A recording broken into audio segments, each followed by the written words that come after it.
सभा में आज ऐसी क्या चीज है जो आप यहाँ के वासियों के लिए पहली बार जो है तोहफा के रूप में देने वाले हैं? पहले तो साहिबगंज परिवार वासियों को मेरा प्रणाम और मीडिया के सभी भाइयों को मेरा प्रणाम है। आप हर बार आते हैं, ये आपका प्रेम और स्नेह है मेरे लिए। आज साहिबगंज 98 के सभी मुद्दों से ऊपर उठकर हर लोगों का एक ही मुद्दा होना चाहिए, वो है जन सेवा।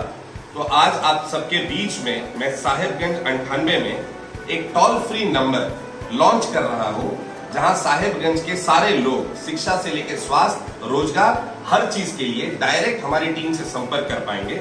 आप इसे जूम करके अच्छे से दिखाएं और आप ये हमारा टोल फ्री नंबर है। आज 3 बजे से ये मान्य होगा और आप हमें डायरेक्ट हमारी टीम के साथ संपर्क कर सकते हैं, अपनी समस्याएं बता सकते हैं और हम विदिन 7 डेज यानी 7 दिन के अंदर समाधान के साथ आपको वापस हमारी टीम कॉल बैक करेगी। ये है, आप देख सकते हैं। इसे मैं एक बार पढ़ भी देता हूं आप सबके लिए। 017-323-61191 जी। इस टोल फ्री नंबर से विशेष तौर पे किन समस्याओं का समाधान के लिए आपकी टीम के लोग बैठे रहेंगे? व्यक्ति विशेष के जीवन में मूलभूत सुविधाएं जो भी चाहिए, शिक्षा से लेकर रोजगार, बीमारी, हर चीज से आप जुड़ेंगे। आप जरूर इस नंबर पे अभी भी ट्रायल करके देख सकते हैं। ये ऑलरेडी एक्टिव हो गया है। 5 बजे से 3 बजे से, मुझे माफ करें, 3 बजे से हमारे लोग इस पे सारे के सारे, पूरी टीम हमारी एक्टिव हो जाएगी और वो आपका कंप्लेन लेना शुरू कर देंगे। 98 साहिबगंज में आप काफी सक्रिय है निर्दलीय प्रत्याशी के तौर पे। ऐसे में आदर्श आचार संहिता लागू हो चुका है।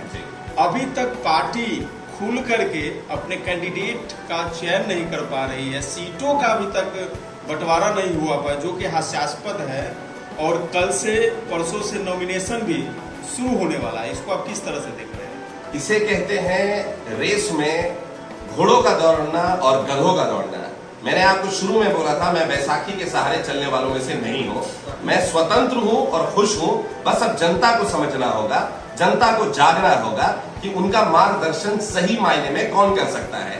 जो लोग अभी तक 2 दिन बाकी है नॉमिनेशन का, जो अपना भाग्य नहीं तय कर पा रहे हैं, लालच है, कोई इस पार्टी के पास, उस पार्टी के पास, खरीद बिक्री, इन सब की होड़ लगी है। इसमें जनता की चिंता किसी को नहीं है। इसीलिए मैं स्वतंत्र प्रभार आना चाहता था और निर्दलीय आना चाहता था। आप देखें, आज हम 4 महीने से पदयात्रा कर रहे हैं। 46 ग्राम पंचायत, 120 गांव, हर जगह हम घूम चुके हैं। हर लोग से हम संपर्क में हैं। यही हमारी असली जीत है, क्योंकि हम हर किसी की सुख और दुख दोनों की कहानी प्रतिरोध सुनते हैं। कम समय में जिस तरह से आपकी धमक साहिबगंज विधानसभा क्षेत्र में देखी जा रही है, ऐसे में आपके सामने कोई भी ऐसे कैंडिडेट नजर नहीं आ रहे हैं। क्या लग रहा है, इसमें मुकेश सिंह की लोकप्रियता तो नहीं है?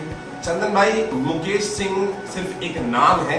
कोई भी संगठन, कोई भी सोच, कोई भी विचारधारा लोगों से बनती है। इसमें मेरी अकेले की उपलब्धि नहीं है, मेरे छोटे भाइयों की उपलब्धि है। मेरे गार्जियन तुल्य लोग हैं, यहाँ बुजुर्ग लोग हैं। 80-80 साल के लोग मेरे साथ रोज सुबह 7 बजे से निकलते हैं, रात को 10 बजे तक आते हैं। मेरी जीत वहीं सुनिश्चित हो गई जिस दिन ये सारे लोग चलते हैं। और हार जीत चुनाव में ये नेताओं को फर्क पड़ता होगा, हम जैसे लोगों को, हम जैसे सेवक को और हम जैसे शिक्षित सेवक को, इनसे कोई हमें रिजल्ट की चिंता ही नहीं है। आप जो मुस्कुराहट हमारे चेहरे पे आज देख रहे हैं, हम चुनाव जीतेंगे भी तो इसी तरह रहेंगे, चुनाव हारेंगे भी तो इसी तरह रहेंगे। हमें कोई फर्क नहीं पड़ता। हम जीत चुके हैं क्योंकि हम जनता से जुड़ चुके हैं।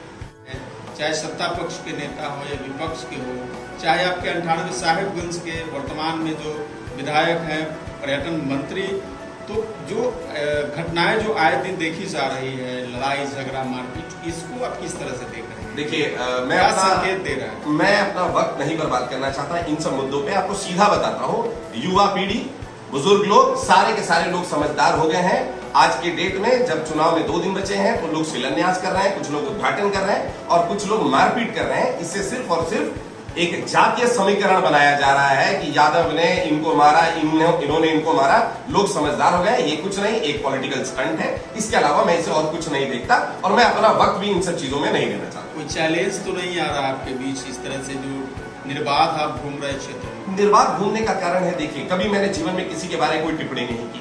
मैं प्रशांत किशोर साहब की बहुत इज्जत करता हूं, लेकिन उनकी भी स्ट्रैटेजी कहीं ना कहीं मुझे समझ नहीं आती। आप रोज सुबह एक लोग को उठाते हैं, उनके बारे में, उनके बीते हुए कल के बारे में आप इतिहास खोलते हैं। इससे जनता का कुछ भला नहीं होता, जनता का कोई भी भला नहीं होना। अगर आपको तैयारी करनी है, आप भविष्य के लिए कीजिए।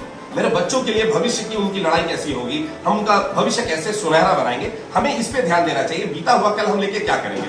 और मेरी लड़ाई, मैंने पहले दिन भी, आपने चंदन भाई जब मैं साहिबगंज आया था आपको मैंने इंटरव्यू दिया था, मेरी लड़ाई किसी व्यक्ति विशेष से नहीं है, मेरी लड़ाई सिस्टम से है।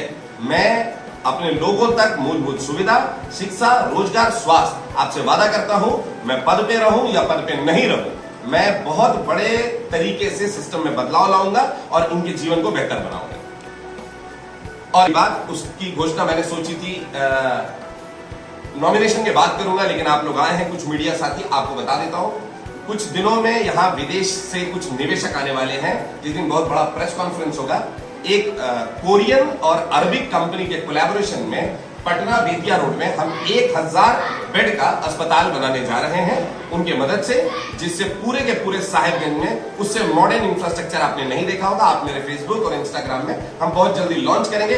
1000 बेड का अस्पताल बनने जा रहा है, जो पटना में भी नहीं। शिक्षा को लेकर क्या सोच है आपका?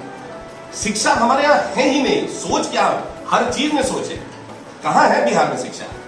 8वीं 9वीं का बच्चा बताता है कि देश का प्रधानमंत्री नीतीश कुमार है। हम शिक्षा के बारे में बात, हम अभी वहां पहुंचे नहीं कि हम शिक्षा की बात करें। शिक्षा का स्तर है नहीं बिहार में। 100 में से अगर 2 बच्चा कलेक्टर बनता है तो आप ये नहीं कह सकते कि बिहार से ही कलेक्टर बनते हैं। 98 बच्चों के बारे में कौन बात करेगा? ये हमारी जिम्मेदारी है कि हमको उन बच्चों का भी ध्यान देना होगा जो कमजोर है, जो पीछे छूट गए। हमें उनका भी हाथ पकड़ना होगा। और ये जरूरी नहीं कि सिर्फ आप एक ही क्षेत्र में आगे बढ़े। अरे हमारे बच्चे हो सकते हैं फुटबॉल खेलने में आगे हो, तो जो ट्रस्ट मैंने बनाया है सत्यनारायण फाउंडेशन, जो क्रिकेट खेलेगा मुझे क्रिकेट खिलाएंगे, जो पढ़ेगा मुझे पढ़ाएंगे, जो साइंटिस्ट बनेगा साइंटिस्ट बनाएंगे। हमारी लड़ाई सिर्फ अपने बच्चों को, आने वाली पीढ़ी को मजबूत करना है कि हमारे माथे पे वो जो बिहारियों का लेबर का ठप्पा लगा है वो हटना चाहिए। अच्छा, अंतिम निर्दलीय प्रत्याशी के तौर पर नामांकन करेंगे? ईश्वर की कृपा रही, मैं निर्दलीय ही भरूंगा, निर्दलीय ही आऊंगा। और आप सबके आशीर्वाद से और जनता के प्रेम से शायद अगर ईश्वर ने मुझे आशीर्वाद दिया तो मुझे आप सबका सेवा करने का मौका मिलेगा और हम इसी ऑफिस से विजय जुलूस भी निकालेंगे।